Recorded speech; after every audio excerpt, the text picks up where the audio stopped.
मनरेगारे महादुर्नीति मनीष बदल में मेसीन करुछि काम फल खटिखिया अभावी मनीष कोरोना काल में कामधंदा अभाव दादन मुहां होछि। तेबे दादन रोकवा निमंते खटिखिया अभावी मजदूर पर उभय केन्द्र और राज्य सरकार मनरेगा योजना करी कोटी कोटी टंका खर्च करुछंती।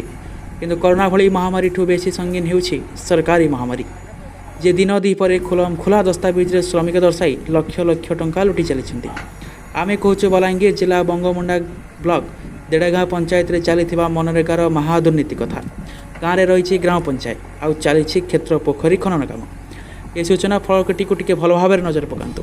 कामटी बेसी पुराना काम भी नुह 2021-22 मसीहार काम। आ मनरेगा योजना डम्बबुगा बाग को पोखरी खनन पर 1,70,000 टंका खर्च कर सूचना फलक दर्शा से अणकुशली श्रमिक 1,45,684 टंका खर्च होता बेले सामग्री पर खर्च हो 23,694 टंका।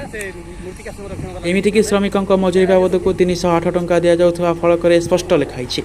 तेरे यह कामटी प्रकल्प निर्देशक जल विभाग बलांगीर कार्यनिर्वाही संस्था अधीन बेले पोखरी खनन कार्य आरंभ होता गत मे 10 तारिख दिन। किंतु प्रशासनिक अधिकारी और चाषी लाभखोर मनोभाव जो मनरेगार काम वंचित रही अनेक श्रमिक। तेरे श्रमिक मारणा नीति आपणे कार्य उपरिस्थ विभाग अधिकारी जाशुणी कहीं पदक्षेप नेउना साधारण चर्चा जोर धरी।